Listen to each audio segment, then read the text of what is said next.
Hey folks, I wanted to do one more video tonight. This is for the update on the Holy Flame Totem build for 3.8, the Blight League. I just finished tonight, well, this morning at this point, all the updates for like the text version of this guide. But I kind of wanted to add a video supplement to go over most of the changes for 3.8. Hopefully this won't be anywhere near as long as the original build guide. But there are some things to touch on for 3.8 for this build. For the most part, just like Freezing Pulse, it just kind of got buffed, right? I wasn't really expecting buffs to the Hierophant, but we got some.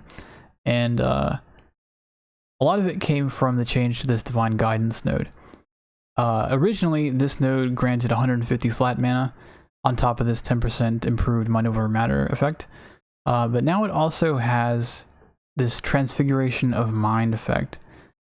Transfiguration of Mind is a new buff that says increases and reductions to mana also apply to damage at 30% of their value.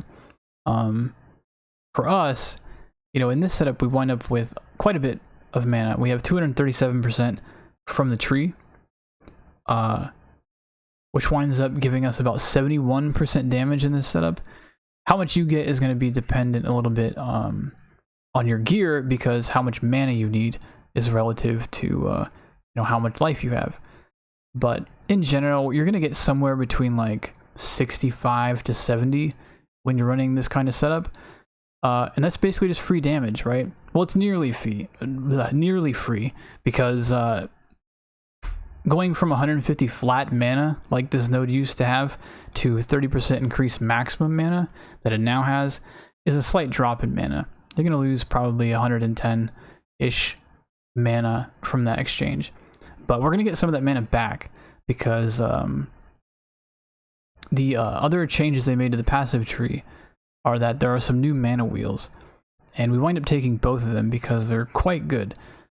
And we wind up getting mana back from this. The first one over here is Arcane Capacitor, which is... it's not quite as much mana. None of these have quite as much mana as your typical pure mana notable, but they do that because they are also offering some kind of damage supplement usually. So Arcane Capacitor has a minor mana. This has minor mana and 10% increased effect of Arcane Surge on you. And then Arcane Capacitor has 15% mana, and then the same 10% increased effect of Arcane Surge, but it's per 200 mana spent recently, up to 50%. So recently is a 4-second window. 200 mana spent, though, is really not much for us. As you can see, our Holy Flame Totem, even with the reduction down here from Righteous Decree, it still costs 144 mana. So just dropping your Holy Flame Totem once, and then cursing, or dropping 2 sets of Holy Flame Totem, is going to grant you this 10% buff. So we're pretty much going to have 10% from this all the time, and then another 10% here. In reality, we'll probably have at least, well, not at least, but 20% effect coming from this, maybe with like 30 to 50% uptime. But for the purposes of this path of building, I'm only calculating this as 20% increase effect. I'm just increasing the gem level from like, I think I had it around 16 or something, and I'm buffing it up to about 22, which is a 20%-ish increase. So that's a nice little bump in damage, since we're getting that from a mana wheel, but we're also getting damage from mana now, right? And then the other wheel over here, which is even better, I think, is this Mystic Bulwark and Prodigal Perfection line. This one is more defensive. It grants a chance to block spell damage and more mana regen per chance to block spell damage. We wind up with about 15% spell block, so 15% mana regen, and then another 2% spell block here. Then we have a 10% minor mana.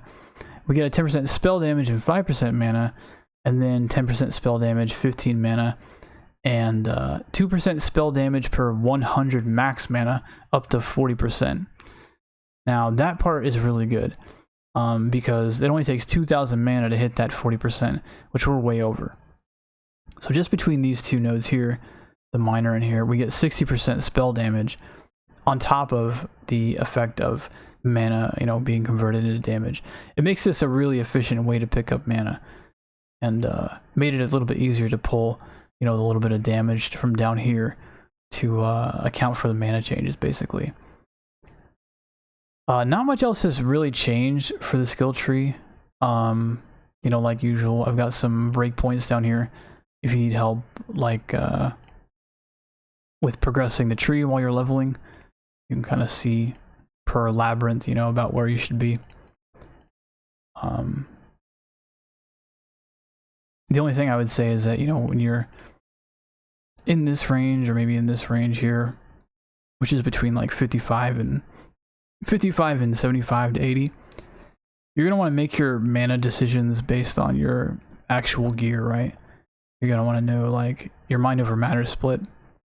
You can always come into here and just hover over this under calculations and see, like, what the total life protected is, which will tell you if you have enough mana protecting. Like, currently we're protecting 4,958 life, which is a little bit overkill, but it's because technically we're using our, you know, max level gear in a lower level skill tree. But you're going to want to kind of keep an eye on that and make that, use that to help you make decisions on whether you need to invest into mana or not. Eventually, though, you should have pretty much all the mana that I outline here. So not much else changed in the skill tree, but there are some item changes that are relevant too. The first one being there is a new affix that's going to appear on one-handed weapons and pure intelligent shields, which we use both of, obviously. And the affix is basically +1 to all fire skills, but it's going to be global. So even though it'll be on your weapon, it'll apply to fire skills anywhere on your character. And we can use that to get higher ranks of Holy Flame Totem. It doesn't apply to support gems, so any fire tag support gems will not get that +1. Now, in terms of your weapon, like I talked about this in the Freezing Pulse video too, it's going to be nigh impossible to get the physical damage, the extra fire, and the +1 to fire skill gems in the same weapon that's worth multi-modding. It might happen, you know, just through like random rares, like somebody chaos spamming or just finding it on the ground, it just rolls an amazing rare. But in terms of crafting, that's like almost impossible, right?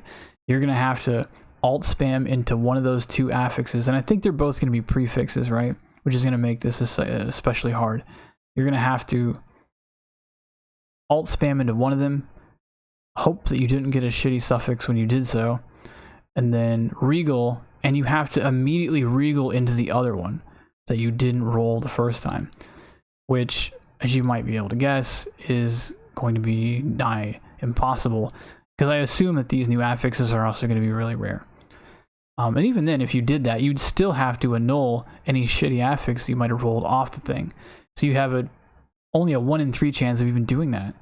You could go through all that RNG to get them on the same weapon, annul it, and then annul the +1 to fire skills, and want to pull your hair out.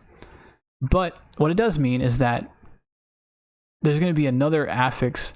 I mean, it's not like Freezing Pulse to where +1 to all fire is actually on par with 20% of physical damage as extra fire. So really, you're probably going to want to just stick with it and try to roll the physical as fire and then multi-mod that.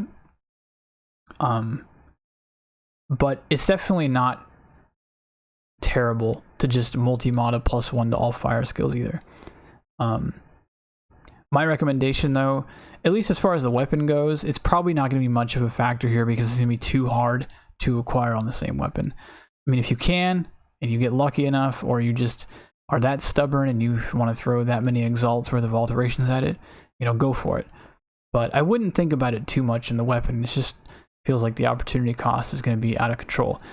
However, where it will make sense is on the shield, because +1 to max number of summoned totems is not a rare affix at all. And I think it'll be totally reasonable to either chaos spam this or do something like essence crafting with life essences, or just, you know, maybe even alterations. I don't know. That seems a little bit hard still, but I think chaos spam will probably give you decent odds of landing a shield You know, maybe not something you might want to engage in really early in the league. I think you probably just want to go ahead and alt spam into a +1 summon totems and then regal it and craft life on it. Maybe that you hit it right then. But somewhere in the middle of the league, it'll probably be reasonable to spend some chaos to try and chaos up a shield that has summon totems and +1 to all fire skills. Because that'll be a really nice boost if you can get that with any decent kind of mods. Like I think one skill rank is going to be worth about 8% damage, just like freezing pulse. 6, yeah, it's about 8%. So if you can get a shield that has +1 to fire skills and summon totems, it should be roughly like a 15% damage increase compared to 3.7, which is a nice buff, and it's just like some new items for us to chase after. The other important thing about 3.8 is that because they're adding back the synthesis bosses through Zana, Circle of Anguish is going to start dropping again, right? That is this incredibly powerful ring that buffs Herald of Ash, which is our best aura. My concern with this is that the way that we access this new version of the synth boss is incredibly rare, right? You're going to have to find a Zana mission, and then only she can offer this map. There's no other way to get into it. It's just like Untainted Paradise, if you've ever come across that map. Wow, somebody followed my stream. That scared the shit out of me. It's 5 AM. Whoa, okay. The hell was I saying? Yeah, so Circle of Anguish. Because it's going to be so rare, like the amount of bosses people are going to kill are going to be drastically lower than Synthesis. On top of that, the number of circles that drop from those have to fight with everything else in the loot table, and then the circle, if it does drop, has to not roll with shitty affixes, right? Because there's 2 affixes that affect Herald of Ash on every Circle of Anguish, and there's a pool, I think, of 8 of them, and you pretty much only want this pair, a reduced mana reservation and increased buff effect. So it's a pretty tough sell, in my opinion, that Circle of Anguish is actually going to be worth the opportunity cost. In particular, because I think it's really you're gonna want 2 of them, right? Like if you just swap 1 Essence Worm for a circle, that opportunity cost kind of sucks. Because what it means too is that you lose the ability to run a Watcher's Eye.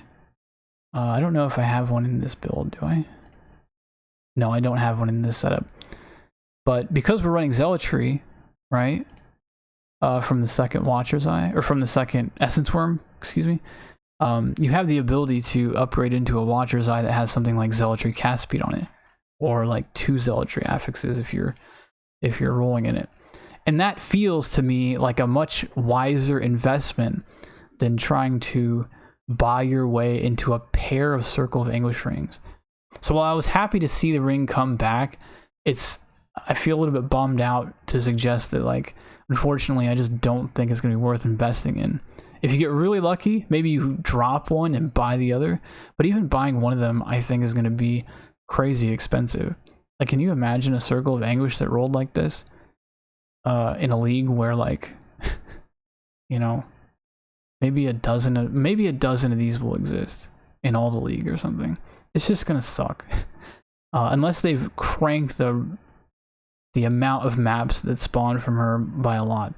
During the Bay class, they said that map was going to have like the same rarity as Untainted Paradise, which I saw once in Legion, to give you an idea of how likely you are to see this ring. So it's nice that the item is like back in the game somehow. I can't honestly tell you that it's going to be worth going after though. Your best bet is to stick with the Essence Worms, and if you do want to upgrade the build later, you can use the Essence Worms and the Zealotry aura to buy yourself into a Watcher's Eye that has like Zealotry cast speed or something. Gear-wise, nothing else I think is relevant other than, you know, I guess, yeah, the amulet, right? because I mean the gear, the actual amulet piece isn't going to change, but the anointing system is new to Blight, right? We're going to find like oils from the Blight mechanic once we clear those on maps, and you can use those oils to basically enchant your amulet slot and your rings, but your rings only enchant into like tower buffs or something. The amulet is the one that's really relevant to your build, and it allows you to basically get a free notable anywhere on the skill tree. What oils you put into the anointing system determine what notable gets enchanted on your amulet. Now, when it does that, right, like let's say we enchanted Thrill Seeker onto our amulet, you can't like build from there, you know, it's just like a free passive. And there's some pretty decent choices, I think, right? Disciple to Slaughter. Most of the choices are actually similar to Freezing Pulse, other than, you know, Flash Freeze wouldn't do anything. But Disciple to Slaughter is a pretty good one. It'll give you 1 minimum frenzy charge, which means you'll just have 1 permanent frenzy charge at all times. And that's worth 4% more damage and 4% cast speed, I think. You can see here it gives about 6.5% damage. It's a little bit more than that because the node also gives you 5% increased damage for frenzy charge. Now it also has this affix of 5% chance to gain a frenzy charge on kill, which does work for totems because it doesn't specify that you have to do the killing. I did test this and I felt like in practice it was really inconsistent with totems for some reason. I don't know if there's like a bug behind the scenes with how this works, but even if we ignore that and we just assume it's 1 minimum frenzy charge and 5% increased damage for that charge, I still feel like this is a really competitive node. Probably would be my first choice for an offensive node on Holy Flame Totem, the other being Heart of Flame. In terms of raw damage, this is probably worth more than 1 minimum frenzy charge, but obviously there's 0 opportunity to gain more frenzy charges, you know, while you're clearing. So during map clear, this node down here I think has a potential to be a pretty clear winner. But Heart of Flame will be like the highest raw DPS increase you can get for this build. Following that, it'd probably be nodes like Throat Seeker and Heart Seeker, which are just big crit multi bonuses. I will say that I think Heart of Flame is likely to be easier to anoint than Throat Seeker, Heart Seeker, or Disciple. That's my guess anyway. These are just like so generically powerful for all builds. I can almost guarantee that they're going to be put into a relatively high tier of oil rarity. And I think it's going to be true for Disciple to Slaughter too. You know, generating frenzy charges is a pretty universally good thing. Heart of Flame is a little bit more specific, right? Obviously it's only fire damage and it has ES Leech. So I don't expect it to be put in the exact same rarity as those. But you kind of never know, right? With this game. I had hoped that this Crusader node was going to be really good for us. Back when these things leaked, this Divine Guidance node in Crusader, this Transfiguration of Mind was actually written out. It was just a whole stat that said increases and reductions to mana apply to damage at 30%. But now they've given it a name. And unfortunately, usually when they give an effect a name like that, it also means that you can't stack that effect with itself. So getting Transfiguration of Mind once means you have it, and you can't get it again. Kind of like with Onslaught. Like if you had 2 Onslaught flasks and you press them both at the same time, you don't get double Onslaught, right? You just get 1 Onslaught. Even if you have Onslaught coming from somewhere else, it's not like you ever get 2 Onslaughts stacked on top of each other. You can only override it. And in this case, you would be overriding it with the same effect, and that would ultimately do nothing. So Crusader's just kind of out, unfortunately. But we still have some pretty good options. I think Heart of Flame is probably... Heart of Flame and Disciple to Slaughter would be your go-tos, I think. Defensively, Soul of Steel is really good. I like this a little bit better than Constitution because this is sort of raw mitigation, and so it's going to improve the value of your mana and your life equally when it comes to Mind Over Matter. It's also going to help patch what is probably our biggest defensive weakness in physical damage reduction, because it has both physical damage reduction and armor and increased armor on it. So there's 2 different bonuses applying to physical damage here. And you also get 1% to all max elemental resists, which equates to about 4% less damage taken from elements. So this would probably be my #1 choice. This would definitely be the runner-up, with the caveat that you're going to have to probably make some kind of either a passive point consideration, or get some kind of gear change where you can cover this increase in life with more mana. I think in this setup I'm covering like 5082. I don't have a lot of room here, and I think this would be like 300-ish mana, or 300 life, yeah, 321. So I would have to find some more mana somewhere to be able to run Constitution and cover it fully. It would still be a good EHP boost either way, though. I'm trying to think of anything else. Oh, right. I guess one thing I'll say is that this is pretty early days, right? Like, it's only, it's 5 a.m. now. Holy shit. On Thursday. So we've only got like a day before leagues even started. So there's some things that are on the table that I don't want to necessarily recommend right now, but I'm definitely thinking about, right? One of those being the new inspiration support. It would have to go into our main links, probably replacing combustion. I think this is still our weakest gem. Oh yeah, by far. So yeah, we could probably trade combustion for inspiration support. The problem winds up being that totems are probably one of the worst skill types, I think, for that inspiration dynamic. The way it seems to work is that every time you spend mana with a link skill, you get an inspiration charge that's worth like 8% more elemental damage and 10% increased critical strike chance. Good bonuses, and they stack up to 5 charges. So at the top, you're getting 40% more elemental damage and 50% increased crit. The problem comes in that the whole time the gem is tracking the mana usage of the skill it's linked to, just sort of like a reverse Arcane Surge, right? And once you spend a certain amount of mana on that skill, which goes up with every gem level, once you cross that mana threshold, it wipes your inspiration charges out, and you have to rebuild them. In the gem info that got released earlier today, the inspiration gem had like an 800 mana threshold at level 20, which kind of sounds like a lot, but our Holy Flame Totem alone is 144 mana. So if we swapped out combustion right now for reduced mana, it would drop the cost of this down to about 75.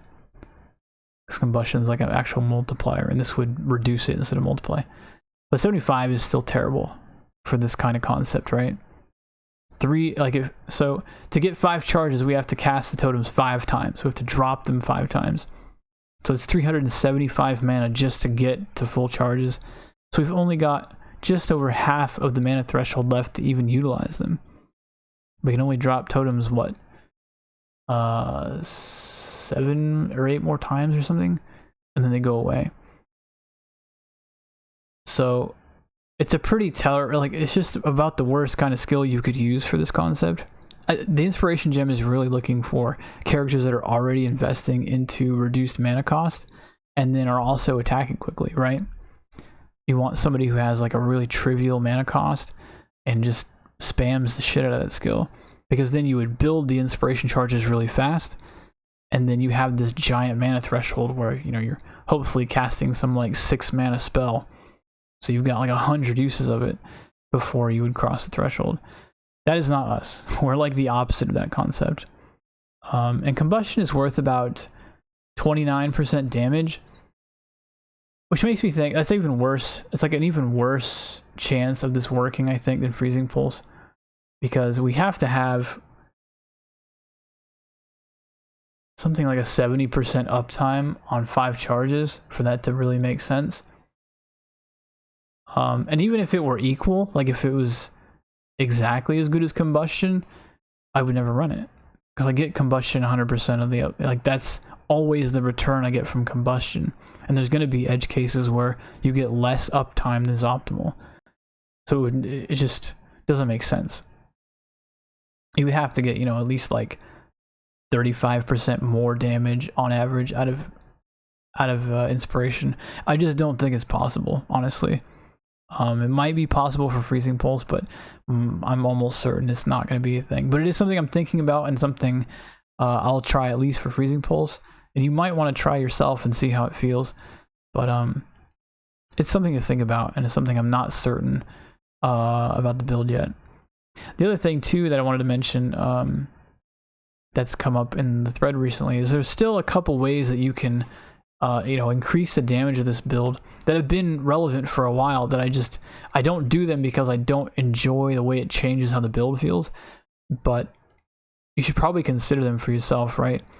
The first one, which is now a little bit more relevant now that mines have been changed, is that you can change, like I have this lightning warp set up in here purely for my own convenience. You could rip this whole thing out. And so you have room for something like a charge trap setup, where charge traps is a support where the link trap, when it goes off, has a chance to generate a frenzy charge for you. And you can attach that to like multiple traps. So you throw 3 traps and you've got 3 chances now to generate frenzy charges. So you have a source of frenzy charge generation that you could use at any time. And it wouldn't even matter if the traps did damage, but they totally can, because just like totems, traps are not you, and so they're not blocked by ancestral bond, right? You could deal damage with them. You're not really going to as a totem character, but like, you know, you can. But the main thing you're concerned about is the fact that you can use traps or mines now, because there's now a charged mine support to generate frenzy charges, where I have no source of frenzy charge generation in here. Obviously, frenzy charges are pretty powerful, right? Each one of them grants 4% multiplicative damage, and they also grant 4% cast speed. So having 3 of them is like 12% more damage. I just find it obnoxious, right? I find it really obnoxious to have to sit there and throw mines a bunch to refresh my 10-second frenzy charges. You, however, might not mind at all. That damage increase may be totally worth it to you. So I would definitely recommend that you play with that, especially because considering there's new mines. I mean, I don't think I would lean towards mines because there are mana reservation costs to consider with those now. Yeah, I don't think that's actually a great idea. But I don't know. If you're running the Herald of Ash version of this, like, you're already going to have some mana reservation. You've already taken Clear Mind out. And the mana reservation is tiny, but like, I was just thinking about blocking Clear Mind. It's not a good thing. But either way, mines have auras now too that debuff enemies. So you could be throwing mines that would be debuffing what you threw them at, and then you would blow them up, and you would also have a chance to generate frenzies. Probably be easier just to run charged traps, so you don't have to worry about mana reservations, and you don't really, I don't think you really care that much about mine auras. But something to play with, right? Something you can do to min-max more damage out of the build if you can tolerate the way it changes the gameplay. Similarly, you have room to run like a really buff golem, right? I find golems super obnoxious, more so than traps, I think. I can't stand them. I can't stand resummoning them. I don't like having them on cast when damage takens. I don't like how they change enemy AI.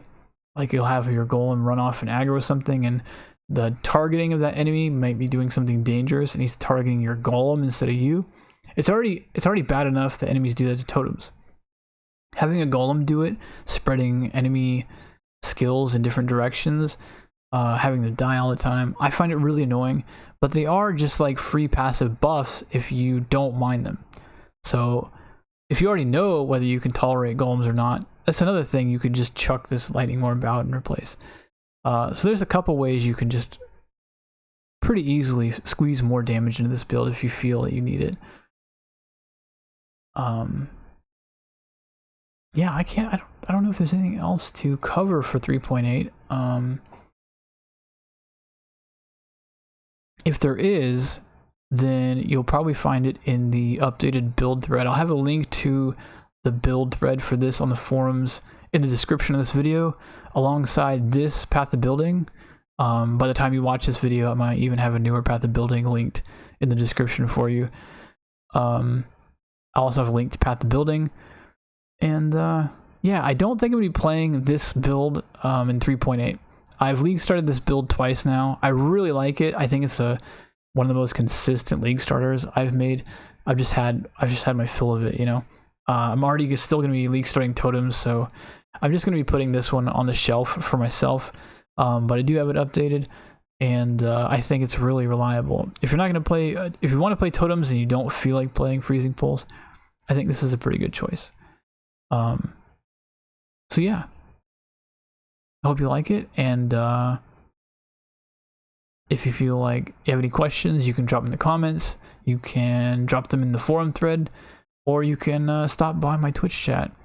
I'll be streaming Path of Exile quite a lot here starting on Friday again, so hope you enjoy it, and hope you have fun in Blight, guys. Peace.